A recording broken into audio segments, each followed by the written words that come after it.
Уважаеми приятели, днес сме на ваканция СПА, Деница е с нас, голям приятел на хотел BoxBG, с която имаме общи клиенти, но малко повече може би тя може да разкаже за сезона от една страна и от друга страна какво се случва в Слънчев бряг, защото совите не са това, което са. Какво се случва в Слънчев бряг? Такът ранни записвания. Много различно за всички. За някои неочаквано добре, за други, за съжаление, не чак толкова. Предполагам, че това много се дължи на съотношението цена-качество и как всеки се умя да прецени вдигането на цените в края на миналия сезон. А вие сови, като консултанти, като аутсорснати екипи по продажби, с какво може да допринесете за това хотелите по нашото Черноморие малко по-добре да намерят баланса и да могат наистина да имат много висока заетост, много висока ревпар и на всичко да върви. Това, което правим ние, реално е да поемем изцяло маркетинга и продажбите на обектите. Не се разглеждаме като консултанти, като част от екипа на хотела и се грижим за това да бъдат изпълнени финансовите резултати, които се очакват. Ние имаме няколко общи клиента с вас, което между другото благодарим за това партньорство, то наистина е ценно за нас. Какво мислите, че от услугите, които могат да бъдат предложени от дигиталния маркетинг, е в момента най-ценно за потребители, основно за морските хотели, които са акцента все пак при вас? Наблюдава се едно доста засилено търсене от български пазар напоследък, поне в обекти, които ние работим. Което ме навежда на мисълта, че хората все повече търсят сами, т.е. уебсайта винаги е бил важен, продължава да бъде важен. Съответно Booking Engine и всички социални мрежи. Имахме тази година случай, в който след едно видео, което за съжаление беше с грешна цена от дамата качено видеото, имаше страхотен ръст на позвъняванията в хотела, така че социалните мрежи към момента са наистина нещо, което най-много продава, да. Може би колегата може да... Денис, искам да те попитам, доколко смяташ, че изкуственият интелект в бъдеще ще помогне и на българския потребител, и на българския хотелиер, доколко той в момента се използва като услуга и въобще във всеки един софтуер по хотели? Аз в това отношение съм малко по-традиционно настроена.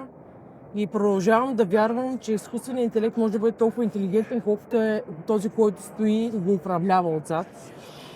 Силно се надявам, че той няма да успее да замести изцяло човешката ръка. И не само човешката ръка, и човешкия разсъдък и начина, по който човек може да бъде гъвкав. Защото в крайна сметка изкуственият интелект се обучава от ситуации, от неща, които са му се случвали.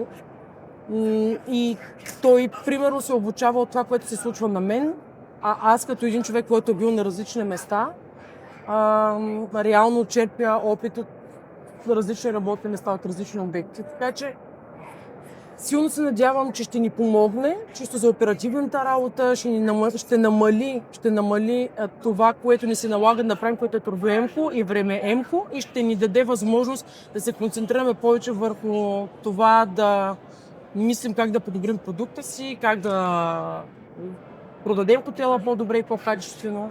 Добре, благодаря ти. Още един въпрос имам. Как виждаш потребителското поведение след 2 години? Ще има ли промяна? Ще претърпи ли промяна и какво ще се случи с туроператорите? Особено това звено, на което морските хотели много разчитат резервация. Слънчев бряг с тази леглова база, говорим в момента конкретно за Слънчев бряг и за морските хотели, с тази леглова база, която има огромна, не мисля, че би могъл да се справи без големи туроператори и без чартърния туризъм. Бяхме свидетели на подобни събития по време на COVID.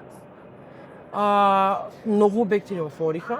Факт, наистина имаше обекти, които имаха много добри сезони, но това беше, може би, се дължеше голяма част на това, че много хотели и обекти не отвориха. Мисля, че легловата база е прекалено голяма. Мисля, че винаги ще има традиционалисти, които ще продължават да резервират чрез туроператори. Особено за западните пазари, които са обвързани с полет, е доста по-лесно като организация, отколкото сами да го да го правят. Сега поколението Gen Z естествено е доста по-гъвкаво от моето поколение. То се справя доста по-добре, но не мисля, че това ще е в следващите 2 години. Мисля, че ще се случи, но на малко по-късен етап.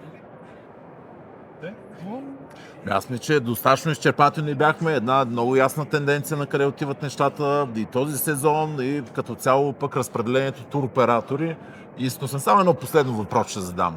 Много хора казват, че изкуствен интелект, ChatGPT и подобни системи малко ще почнат да изземват консултантската функция на традиционните туроператори. Доколко ти вярваш в това? Не съм мислила по този въпрос, ако трябва да съм честна. Дали би могъл да изземе тази функция? Предполагам, че да. Най-малкото човек и сега. И аз също се консултирам за някакви неща с ChatGPT. Но все още, пак казвам, аз съм малко по-традиционалист в тези отношения, все още предпочитам да се допитам до опита на живия човек. Който мисля, между другото, е най-правилното, защото хората сме хора и трябва да има уважение помежду си, а не към някаква технология. Не само това, аз мисля, че не напразно туризъм навсякъде на английски е hospitality и трябва да има човешки фактор. Трябва да има гостоприемство, трябва да има човешки фактор, за да бъде изживяването такова, каквото трябва да бъде. Това е страхотен край за нашия разговор.